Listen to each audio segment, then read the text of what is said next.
What companies do you look at and think, how the hell are they still in business? Mr.Reddit. There's a cereal bar not too far from my house. It's in a strip mall, not really reasonable walking distance to any housing. It's $9 for a bowl of cereal or $11 for AYCE. Fancy milk is extra. They only do Keurig coffee, not a coffee bar. You have to make a conscious decision to wake up, shower, get dressed, and drive to have a bowl of cereal, or many, for the price of a couple boxes. I don't get it. The one place I've had cereal outside of my own house was a small mom and pop cinema in my old town that would only do it on Saturday mornings, and each theater in the building would play different cartoons from different eras. All you could eat, go to any theater whenever you want. Usually only 2 or 3 other people in each theater, so it was cool to have that experience a couple times. As far as I remember, it was free to go and only $5 if you wanted to eat as much cereal as you wanted. There was a place like that opened downtown where I am, in a food court that a lot of business people would frequent. I remember seeing it on TV when it opened and thought, if this thing lasts more than 2 years. I'll be shocked. I think it was around 2 years and it was gone. Their products were cereal and peanut butter and jam sandwiches. Plus coffee, tea, etc. You could also get toppings for your cereal. Chocolate chips, marshmallows, honey, and so on, but a base bowl of cereal was like $7. The price you could buy an entire box of cereal.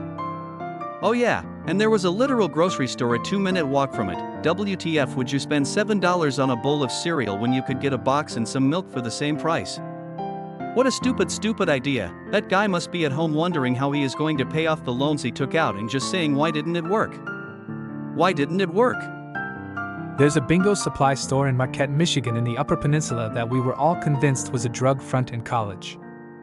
United Healthcare leaked 40% of the US PHI in medical records. Told the Senate they should have MFA and reportedly paid hackers $22.5 million to get unransomwared. How the hell they've skirted a dissolution is beyond me. There's this vacuum shop right next to a tobacco store I used to go to. They only sold vacuum cleaners. I never saw anyone in there, ever, other than someone standing behind the front desk. I once asked the guy at the tobacco shop if he had ever seen someone go in there, and he laughed for a second, then seriously thought about it, and said, I don't know. So that place? People always say vacuum stores to this kind of thing, but they don't realize that the retail part, people going into the stores to shop, is a tiny part of their business. Most of those stores stay alive servicing businesses who have thousands of square feet of carpet they vacuum multiple times a day, used by people constantly tracking outside moisture in. These kind of commercial systems require regular maintenance, which are vacuum stores' bread and butter. There was a vacuum store in the city I lived that also had mailboxes, and I used to rent a mailbox from them. Got talking to the owner of the store, and she said most of their business is selling spare parts / dust bags to machines that were on the expensive side, like $200, repairs, service, and industrial rentals. I never thought I would ever be a customer to their vacuum business, and lo and behold, the belt on my $2,000 Kirby vacuum snapped, and I went to check if they had any in stock. Turns out they have a huge selection of spare parts, including the belt for my Kirby. Panera Bread. $15 for a half sandwich and a bag of lousy chips. Quiznos was great. Probably the tastiest sandwich chain I've ever been to in the USA. From what I read, their problem was they were poorly financed, and the headquarters used to make the franchisees honor these promotional coupons like buy one sandwich get one free, and the franchises couldn't make any money as a result. They weren't just poorly financed. Their business model was exploitative. They would get franchisees to pay exorbitant fees for the brand, more exorbitant than any other franchise by a large amount, and everything you bought, you had to buy from them. From the equipment to the product. It was a model designed to milk people out of money. Then when they went under, Quiznos repossessed the equipment and sold it to the next sucker. The fact they can still get away with it is a little surprising given it's a widely known industry secret, but sandwich shops in my experience always seem to get away with that. Some person who wants to be an entrepreneur is convinced to buy a business that's failing / going to fail and just hemorrhage money on it until they have to close. It's wild too because of the ones that spring to mind. The food is really good, it's that people don't know the business they're trying to get into. Your best bet is to pay a GM higher than industry standard and have them run your store for you, but even then no guarantees. Most franchised sub shops these days are busy during lunch only and then maybe break even during dinner, barring certain locations that will always be busy like college towns or in major cities. Hot Topic's ability to stay in business is very impressive.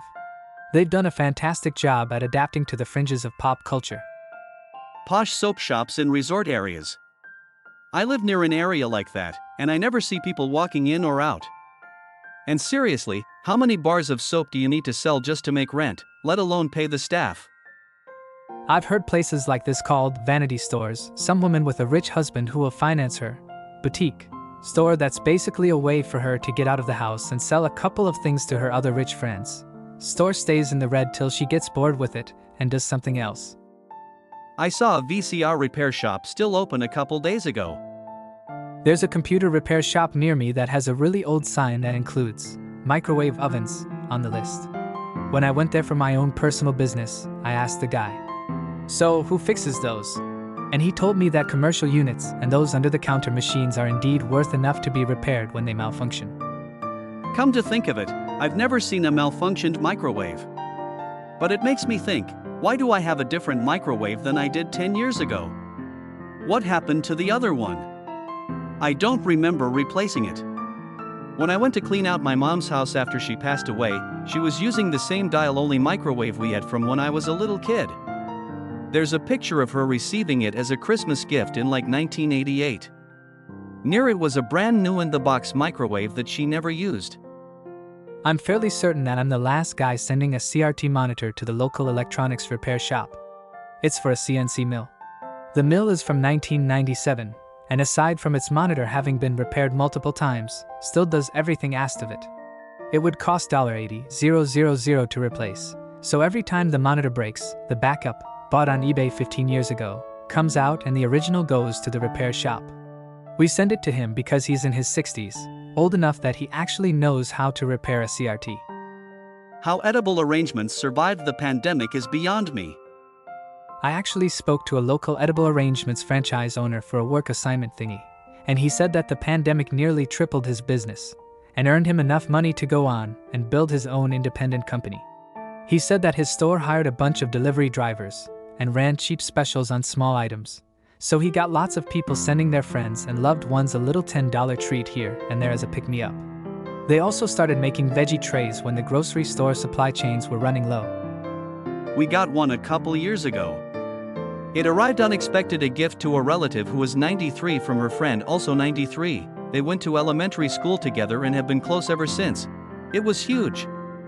We took pictures and sent them to the sender, then dismantled it entirely into a number of Ziploc bags, including the massive quantities of kale leaves that were part of the arrangement. All the fruit was eaten and I made soup with the kale. Any psychic or tarot card reader with a storefront. I remember one that had their place demolished due to a highway change. I always wonder if they saw it coming. The class ring company Herff Jones. Their quality was absolutely horrible even back in the 80s and 90s. They would ship unfinished rings to people just to get there on time. If they don't like it, they can send it back. Was their way of being okay with it. These days you'd be lucky to get a stone to stay in if the ring fits at all. Monopoly and likely stupidly long contracts with state/local school district. When I graduated, you could only walk if you had a Herff Jones gown and cap on. You could decorate the cap, but if it was homemade or otherwise not Herff Jones, you just had your name called. Looking back on it, it's amazing that they even let them give us their marketing spiel at all. Enough sleaze to make a used car salesman blush. They tried to tell a room full of 17-year-olds that they needed to get the gold rings and more expensive stones because it was an investment.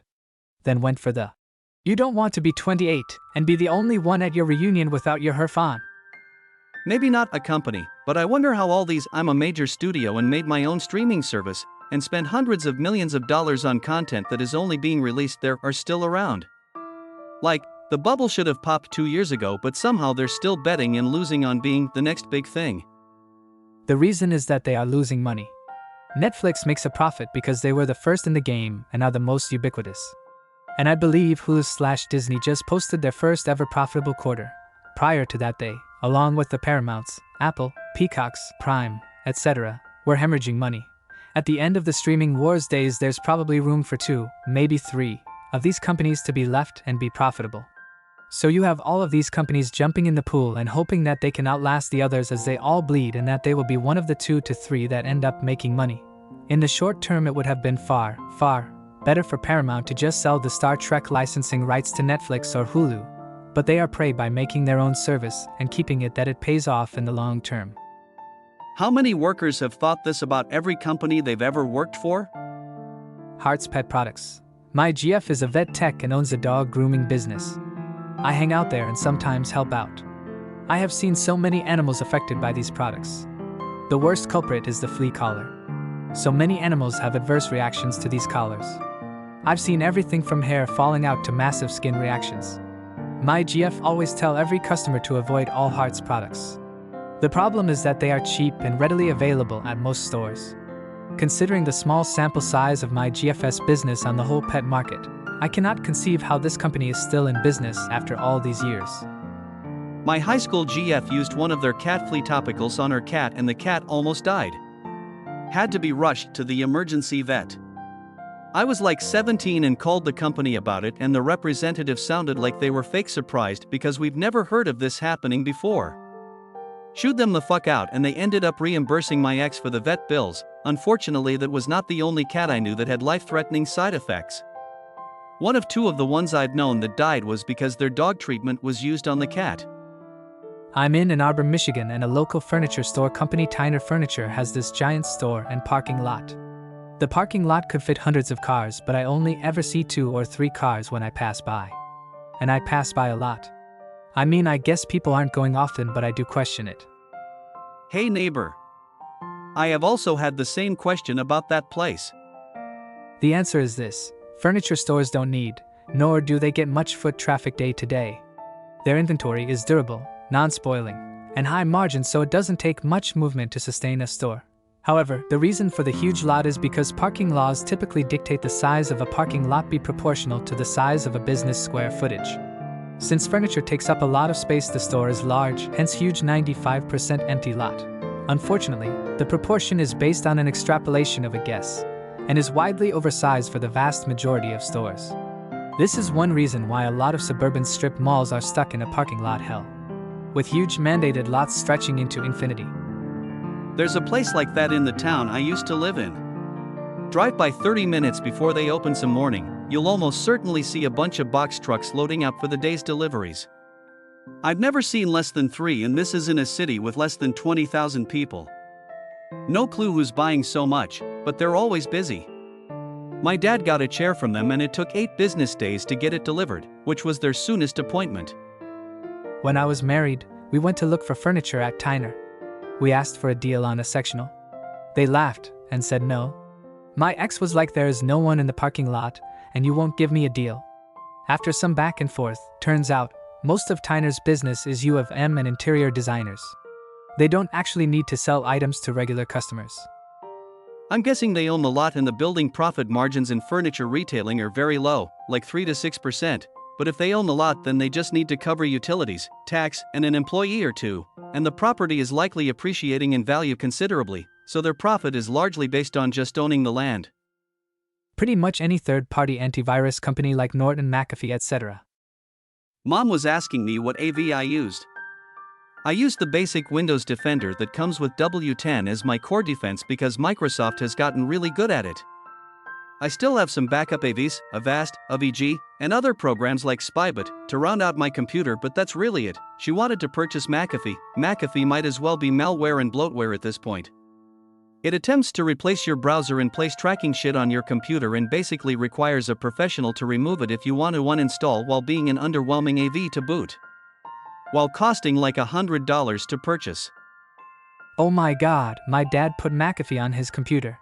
He asked me for some help with his computer, and it was fucking terrible. It replaced his browser, search, added a bunch of bloatware, and the problems he was having were caused by their crappy browser and bloat. The worst part was uninstalling it. I uninstalled it on Thanksgiving and it was back at Christmas. It turned out it reinstalls itself and all the other crap after a reboot or 2 unless you do very specific things to wipe every trace of it from your computer. Took me hours of troubleshooting and Googling. It is malware that you pay for. I think part of the time taken was also getting them to stop charging him for it. Thank you all for watching. If you are interested, subscribe and watch other videos.